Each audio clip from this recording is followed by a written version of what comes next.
Hello दोस्तों, आशा करता हूँ आप सब ठीक होंगे। स्वागत है आपका अपने YouTube channel only selection point पर। चलिए देखते हैं साथियों, ये है मौलिक अधिकार का दूसरा वीडियो, जिसके अंतर्गत हम लोग आर्टिकल 31 से लेकर के 35 तक जो बचे हुए अनुच्छेद हैं उनको कवर करेंगे। और इसके पहले अनुच्छेद 30 तक जो है मौलिक अधिकार से रिलेटेड वीडियो अपलोड कर दिया गया है। जो लोग नहीं देखे हैं वो लोग जा कर के वो वीडियो पहला वीडियो देख सकते हैं। अगर उन्हें प्रॉपरली अच्छे से समझना है तो पहला वीडियो ज़रूर देखें। और आपको बता दें कि जो लोग चैनल पर नए हैं वो चैनल को सब्सक्राइब कर ले और बेल आइकन को प्रेस कर ले। और अगर आप लोग इसका PDF चाहते हैं तो डिस्क्रिप्शन बॉक्स में इसका लिंक जो है आप लोगों को प्रोवाइड करा दिया जाएगा। ठीक है, चलिए देखते हैं। अनुच्छेद 31, जिसमें कहा गया है कि प्रत्येक व्यक्ति को, चाहे वह भारतीय नागरिक हो या गैर नागरिक, उसको उसकी संपत्ति के अधिग्रहण का अधिकार होगा। देखिए, जैसे अनुच्छेद 19 में जो संपत्ति का अधिकार दिया गया है वो भारतीय नागरिकों को दिया गया है, ठीक है। जबकि अनुच्छेद 31 में जो संपत्ति का अधिकार है वो भारतीय नागरिकों के साथ साथ गैर नागरिकों को भी प्राप्त है, ठीक है। और संविधान लागू होने के बाद सबसे विवादास्पद अगर कोई अनुच्छेद रहा तो ये संपत्ति का जो मूल अधिकार है वो था। क्यों? क्योंकि उस टाइम जो है ये भूमि अधिग्रहण से संबंधित, भूमि सुधार से संबंधित जो है भूमि का अधिग्रहण करना था। और यदि सरकार किसी व्यक्ति की भूमि का अधिग्रहण करती तो वो सीधे सुप्रीम कोर्ट में जा सकता था। क्यों? क्योंकि उस समय संपत्ति जो है वो एक मौलिक अधिकार था, ठीक है। तो इसे समाप्त करने के लिए क्या किया गया? पहला संविधान संशोधन किया गया, ठीक है। पहला संविधान संशोधन किया गया और उसके अकॉर्डिंग पहले संविधान संशोधन के द्वारा अनुच्छेद 31 क जोड़ा गया, जिसमें ये कहा गया कि राज्य द्वारा संपत्ति का अधिग्रहण किया जा सकता है, ठीक। और एक नया अनुच्छेद जोड़ा गया 31 ख। इसमें क्या कहा गया? इसके अंतर्गत 9वीं अनुसूची जोड़ी गई, ठीक। और भूमि सुधार से संबंधित जो भी मामले थे वह 9वीं अनुसूची में डाल दिया गया। और इसमें यह प्रावधान किया गया कि 9वीं अनुसूची में डाले गए किसी भी विषय का न्यायपालिका द्वारा उसमें हस्तक्षेप नहीं किया जा सकता, कि यह मतलब ये मौलिक अधिकार का हनन करता है, इसलिए न्यायपालिका उसको जो है असंवैधानिक घोषित करे। ऐसा 9वीं अनुसूची में डाले गए विषयों पर लागू नहीं होता था, ठीक है। तो याद रखिएगा, अनुच्छेद 31 क जोड़ा गया पहले संविधान संशोधन द्वारा, ठीक, जिसमें ये कहा गया कि राज्य द्वारा संपत्ति का अधिग्रहण किया जा सकता है। और एक नया अनुच्छेद 31 ख जोड़ा गया और इसके अंतर्गत 9वीं अनुसूची जोड़ी गई और भूमि सुधार से सभी मामले 9वीं अनुसूची में डाल दी गई। और कहा गया कि यह न्यायपालिका के हस्तक्षेप के बाहर होगा, अर्थात मौलिक अधिकारों के उल्लंघन की स्थिति में 9वीं अनुसूची में जो विषय डाले गए हैं उसमें न्यायपालिका हस्तक्षेप नहीं करेगा, ठीक। और उसके बाद बता दें साथियों, फिर जो है 44वां संविधान संशोधन किया गया 1978 में, ठीक। और संपत्ति का जो मूल अधिकार था, संपत्ति के मूल अधिकार को समाप्त करके एक कानूनी अधिकार बना दिया गया अनुच्छेद 301 के थ्रू, ठीक। और इसके अंतर्गत अनुच्छेद 19 फर्स्ट सब क्लॉज F और अनुच्छेद 31 इन दोनों को मौलिक अधिकारों से हटा दिया गया था, ठीक है। तो याद रखिएगा। नेक्स्ट देखिए, संवैधानिक उपचारों का अधिकार, अनुच्छेद 32। अनुच्छेद 32 को डॉक्टर भीमराव अंबेडकर ने संविधान की आत्मा कहा था। और इसके अंतर्गत किसी व्यक्ति के मौलिक अधिकारों के उल्लंघन की स्थिति में वह सर्वोच्च न्यायालय तथा उच्च न्यायालय में जा सकता है और न्यायालय द्वारा 5 प्रकार का रीट जारी करके व्यक्ति के मौलिक अधिकारों के उल्लंघन को रोका जाता है। पहला जो है यह बंदी प्रत्यक्षीकरण, हैबियस कॉर्पस, जिसमें इसका शाब्दिक अर्थ क्या होता है? अगर बंदी प्रत्यक्षीकरण आए तो सीधे सीधे आप यूँ कीजिए, ये मतलब सोचिएगा कि बंदी प्रत्यक्षीकरण मतलब को प्रस्तुत किया जाए। इसका शाब्दिक अर्थ होता है को प्रस्तुत किया जाए। जैसे मान लीजिए किस पुलिस द्वारा किसी व्यक्ति को गिरफ्तार किया गया है, ठीक है, और वो व्यक्ति न्यायालय में जाता है कि इसलिए कि मतलब ये मेरे मौलिक अधिकार का हनन हुआ है या फिर से उल्लंघन हुआ है, मेरी कोई गलती नहीं है या मेरे द्वारा कोई जुर्म नहीं किया गया है, उसके बावजूद भी पुलिस द्वारा मुझे गिरफ्तार किया गया है, ठीक है। तो सुप्रीम कोर्ट में या उच्च न्यायालय, हाई कोर्ट में या सुप्रीम कोर्ट में वो जा सकता है, ठीक है। और न्यायालय क्या कहेगा? न्यायालय बंदी करता व्यक्ति को, मतलब जिस व्यक्ति द्वारा बंदी बनाया गया है, मतलब पुलिस द्वारा बंदी बनाया गया है, तो पुलिस को न्यायालय यह निर्देश देगी कि बंदी को मेरे सामने प्रस्तुत किया जाए और न्यायालय उसकी जांच करेगी कि उसे अगर बंदी बनाया गया है तो उसका आधार क्या है और उसका आधार सही है या फिर गलत है। अगर आधार सही है तब तो कोई बात नहीं, उसे जो है मतलब पुलिस द्वारा बंदी बनाया जा सकता है या फिर से उसकी छानबीन जो भी हो वो किया जा सकता है। लेकिन अगर बंदीकर्ता व्यक्ति द्वारा बंदी को असंवैधानिक रूप से या बिना किसी गलती के बंदी बनाया गया है तो न्यायालय उसे निर्देश दे सकती है कि उसे तुरंत रिहा कर दिया जाए। ठीक है, तो याद रखिएगा बंदी प्रत्यक्षीकरण में बंदी को रिहा करने का निर्देश दे सकता है न्यायालय यदि वह असंवैधानिक है। ठीक है, गैर मतलब कह सकते हैं कि बिना किसी गलती के उसे अगर बंदी बनाया गया है तो। ठीक है, याद रखिए। देखिए जैसे इसके द्वारा न्यायालय बंदीकर्ता व्यक्ति को न्यायालय के सामने प्रस्तुत करने का निर्देश दे सकता है और न्यायालय बंदीकरण के आधारों पर विचार करता है और यदि वह कानून सम्मत नहीं है तो बंदी को मुक्त करने का आदेश जारी कर सकता है। ठीक है, और यह रीट जो है वह लोक अधिकारी और निजी व्यक्ति दोनों के विरुद्ध जारी होता है। और इसके साथ साथ बता दें कि निवारक नज़रबंदी में जो लोग बंद होते हैं ना, जिनको गिरफ्तार किया जाता है, उनको भी बंदी प्रत्यक्षीकरण के अंतर्गत जो है उन्हें भी संरक्षण दिया गया। ठीक है, तो याद रखिएगा जैसे लोक अधिकारी, निजी व्यक्ति और निवारक नज़रबंदी में व्यक्ति सभी को यह अधिकार प्राप्त है। ठीक है, चलिए नेक्स्ट देखते हैं। सेकंड देखिए परमादेश मैंडेमस, इसका शाब्दिक अर्थ होता है हम आदेश देते हैं। जैसे देखिए आप लोग अगर आप इसे पढ़ रहे हैं परमादेश, ठीक, मतलब अगर इसमें इसे हटा दे इसमें अ लगा दे तो आदेश। ठीक है, परमादेश मतलब हम आदेश देते हैं। यह किसे आदेश देने की बात किया जा रहा है? सार्वजनिक अधिकारी या फिर से जो लोक अधिकारी होते हैं उनको न्यायालय द्वारा आदेश दिया जाता है। मान लीजिए जैसे पुलिस का काम क्या है या फिर से डॉक्टर का काम क्या है, मरीजों को देखना। यदि वह मरीजों को नहीं देखता है, ठीक है, मरीजों का जो है वह उनका निदान नहीं किया जा रहा है डॉक्टर के द्वारा, तो न्यायालय जो है उसे यह निर्देश दे सकता है कि तुम्हारा कर्तव्य क्या है। तुम्हारा कर्तव्य है कि तुम मरीजों को दवा दो, ठीक है, उनको सही करो, लेकिन तुम वो नहीं कर रहे हो तो फिर न्यायालय द्वारा निर्देश दिया जा सकता है कि तुम वो काम करो जो तुम्हें करना चाहिए, जो तुम्हारा कर्तव्य है।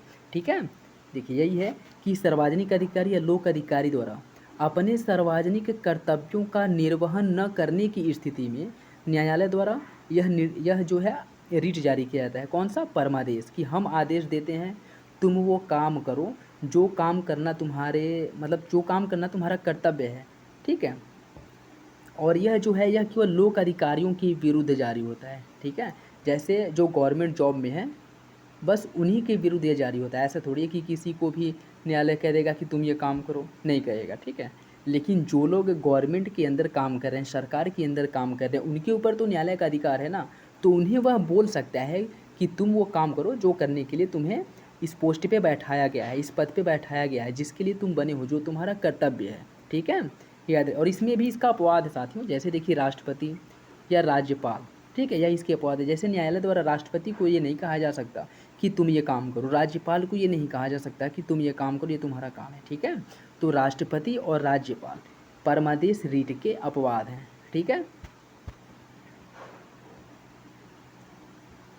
नेक्स्ट देखिए प्रतिषेध प्रोहिबिजन, इसका अर्थ क्या होता है? इसका अर्थ होता है रोकना। मतलब किसी के द्वारा मान लीजिए कोई काम किया जा रहा है, ठीक है, तो उसको वो काम करने से रोक दिया जाता है, न्यायालय पहले ही रोक दिया जाता है। जैसे मान लीजिए कोई है और वो जो है अपने अधिकार क्षेत्र से बाहर जाके कोई काम कर रहा है। जैसे मान लीजिए एक कंपाउंडर है, ठीक, उसका काम क्या है? डॉक्टर की हेल्प करना, या फिर डॉक्टर जो मांग रहा है इक्विपमेंट वो ला कर के डॉक्टर को देना। और यदि वो कंपाउंडर जो है ऑपरेशन करने लगे तो क्या वो सक्सेस होगा? नहीं होगा। और जहाँ तक ये है कि हो सकता है कि वो ऑपरेशन जो है जिस व्यक्ति का कर रहा है वो व्यक्ति मर ही जाए। तो जिसका जो काम है उसके द्वारा वही काम किया जाए। ठीक है, तो इसमें जो है न्यायालय द्वारा यह निर्देश दिया जाता है कि जो तुम्हारे मतलब एरिया या फिर तुम्हारे क्षेत्र या तुम्हारी जो पकड़ है, या फिर से कह सकते हैं कि तुम्हारे क्षेत्राधिकार के बाहर है, उसको तुम काम ना करो, वो काम करने से किसी व्यक्ति को रोकना। ठीक, और ये प्रतिषेध रीट जो है जारी किया जाता है। जैसे मान लीजिए कोई संस्था हो गया, अर्ध न्यायिक संस्था हो गया, या फिर से अधीनस्थ न्यायालय हो गए, इनके विरुद्ध जारी किया जाता है, जिसके द्वारा न्यायालय या अर्ध न्यायिक संस्था को अपने क्षेत्राधिकार का उल्लंघन करके कार्यवाही करने से रोका जाता है। ठीक है, मतलब सीधा यही है कि ये न्यायिक संस्था हो गए या फिर से अर्ध न्यायिक संस्था हो गए या फिर से अधीनस्थ न्यायालय हो गए, उनके द्वारा अपने क्षेत्राधिकार का उल्लंघन करके सुनवाई करने से या कार्य करने से या कार्यवाही करने से रोका जाता है। ठीक है, जैसे एग्जाम्पल से आप लोग याद रखिएगा, जैसे डॉक्टर, कंपाउंडर या फिर से मतलब जो है कंपाउंडर का काम कुछ और है और वो सर्जरी करने लगे तो फिर वो सक्सेस नहीं होगा और हो सकता है कि वो व्यक्ति को मार ही डाले। ठीक है, तो वो काम करने से न्यायालय द्वारा रोका जाता है। प्रतिषेध मतलब इस देखिए निषेध, ठीक है, निषेध मतलब रोकना, तो इससे आप लोग समझ सकते हैं। ठीक है, चलिए नेक्स्ट देखते हैं। उत्प्रेषण, यह भी न्यायिक और अर्ध न्यायिक संस्था दोनों के विरुद्ध जारी किया जाता है और इसके द्वारा भी क्षेत्राधिकार के उल्लंघन को रोका जाता है।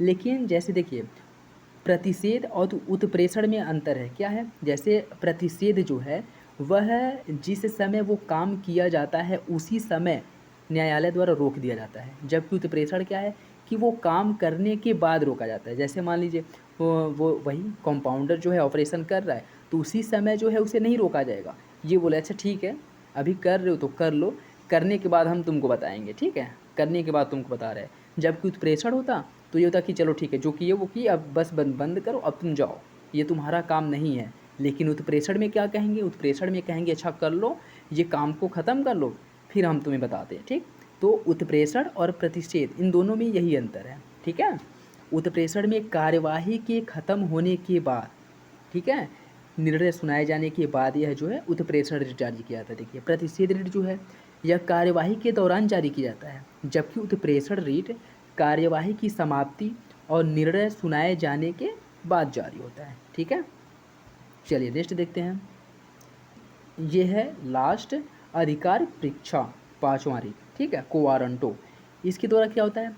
इसके द्वारा न्यायालय लोक पद पर बैठे किसी व्यक्ति की वैधता की जांच करता है। ठीक है, मान लीजिए कोई व्यक्ति किसी पद पर बैठा है लेकिन वो कानून सम्मत या संवैधानिक रूप से उस पद पर नहीं पहुंचा है। ठीक, मतलब दाएं बाएं से जो है घूस देकर या फिर से कह सकते हैं कि राजनेताओं से या फिर से बहुत ऊपर उसकी पहुंच है तो इधर उधर से जुगाड़ लगाकर वह उस पद पर पहुंच गया है। ठीक, और फिर से जो है तो न्यायालय द्वारा और किसी के द्वारा मान लीजिए कंप्लेन कर दिया गया कि ये जो व्यक्ति इस पद पर बैठा है यह कानून सम्मत या संवैधानिक रूप से वहाँ पे नहीं पहुँचा है, वो चीटिंग करके वहाँ पे पहुँचा है, तो न्यायालय द्वारा उससे पूछा जा सकता है कि किस अधिकार से तुम यहाँ पहुँचे हो। अगर तुम इस पे बैठे हो तो एक सर्टन मतलब कोई किसी के थ्रू आए हो या फिर से इसका जो प्रोसीजर है उसको फुलफ़िल करके आए हो, तो अगर वो जो उसका प्रोसीजर है उस पद पर पहुँचने का उसे वह फुलफ़िल नहीं करता है तो न्यायालय द्वारा उसे वहाँ से हटाया जा सकता है। ठीक है, अधिकार परीक्षा मतलब किस अधिकार से तुम यहाँ पे आए हो या फिर से किस अधिकार से तुम ये काम कर रहे हो। ठीक है, देखिए न्यायालय द्वारा लोक पद पर बैठे किसी व्यक्ति के वैधता की जांच करता है और यदि उसका दावा कानून सम्मत नहीं है तो वह उसे उस पद से हटा सकता है। ठीक है,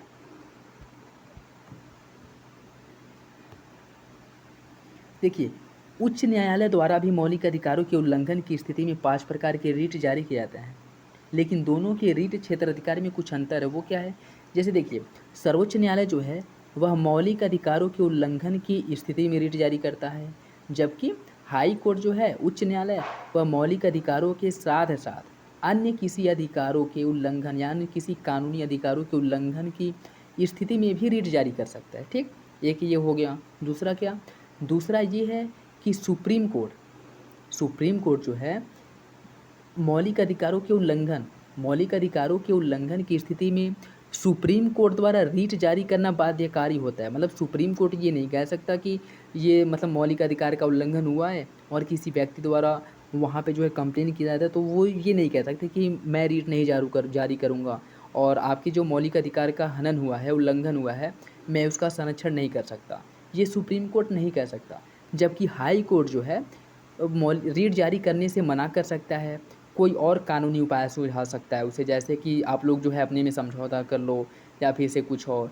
तो ये कह सकते हैं कि सुप्रीम कोर्ट के लिए बाध्यकारी है रीट जारी करना, किसमें? मौलिक अधिकारों के उल्लंघन की स्थिति में। ठीक है, तो मान लीजिए जैसे आप लोगों के मौलिक अधिकारों का यदि हनन होता है तो हाई कोर्ट की बजाय जो है ना आप लोग सुप्रीम कोर्ट में जाना। ठीक, हाँ, वहाँ पे जो है आपका केस रजिस्टर्ड हो ना हो तो अलग बात है, क्योंकि वैसे ही आप लोगों को तो पता ही होगा कि इंडिया में बहुत से कई हज़ारों लाखों केस जो है पेंडिंग में पड़े हैं।